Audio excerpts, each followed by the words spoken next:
Come on, everybody, wherever you are right now. You ought to lift holy hands to God and say, Lord, purge me with hyssop, and I shall be clean. Come on, tell him, say, Lord, wash me, and I shall be whiter than snow.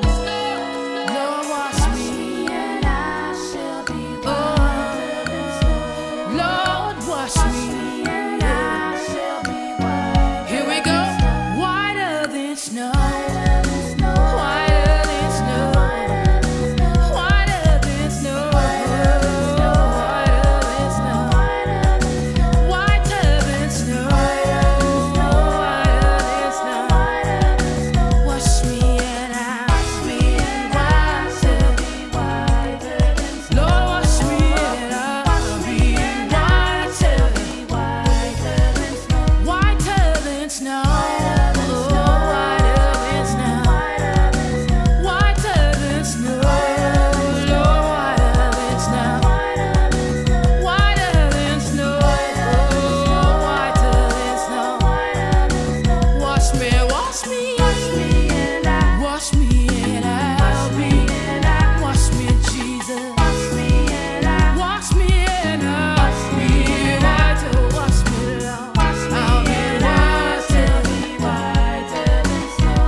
Within me, Jesus, restore my soul. Come on and wash me, and I shall be so much whiter. Cleanse me in your precious blood. Wash my mind, wash my heart, cleanse my soul, make me whole, Jesus. Now wash me, and I shall be whiter than snow. Wash me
and no friend who could feel my pain.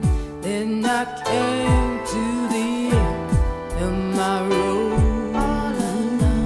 Thought no one really cared for my soul.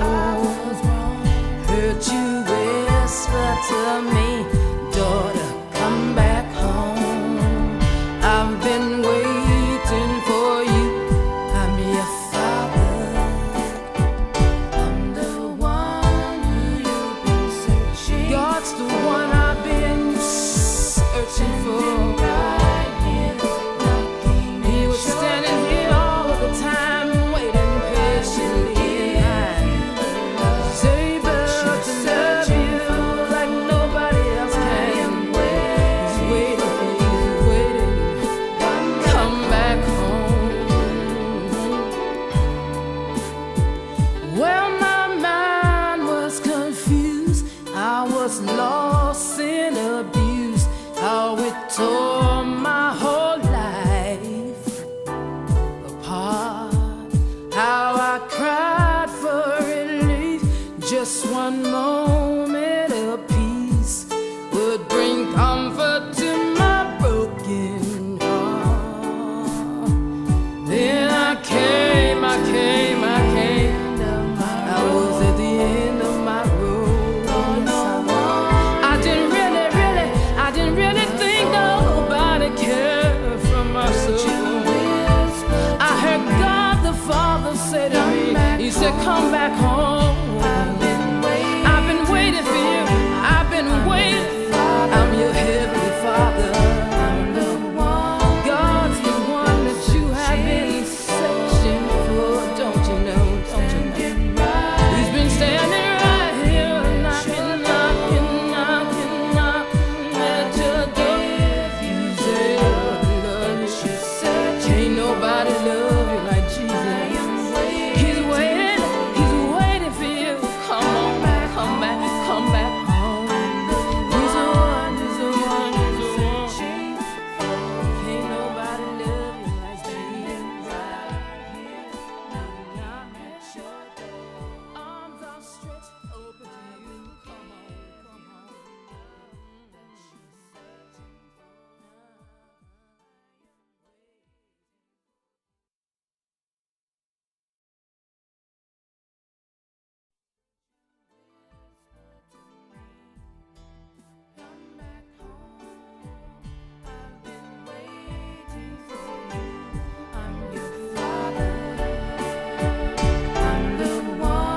You know, in the Bible, Jesus tells us a story about a man who had two sons. And the younger son decided one day that he didn't want to wait until the death of his father to obtain his inheritance.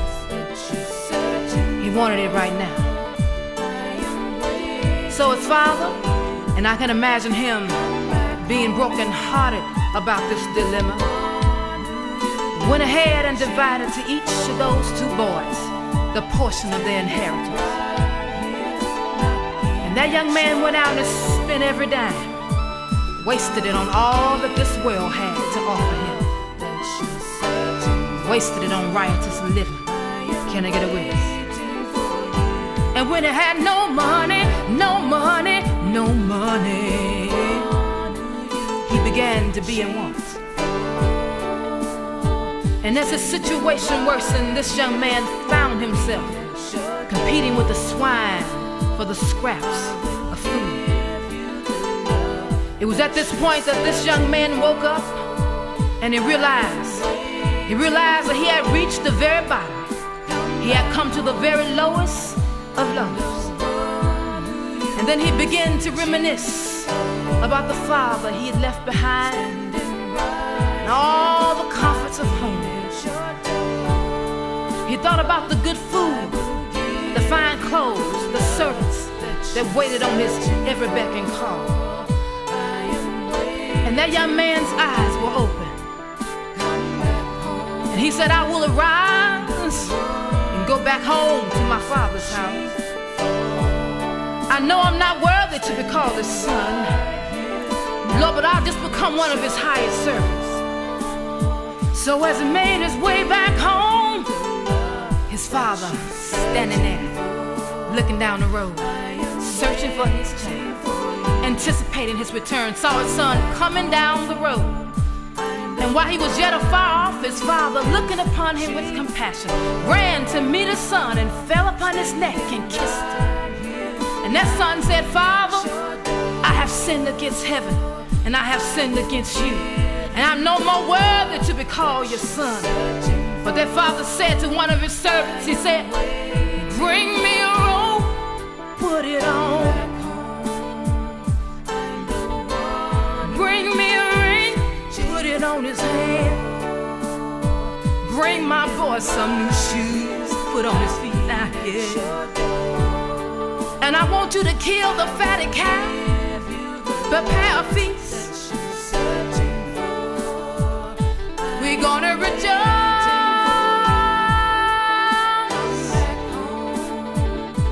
We're gonna rejoice.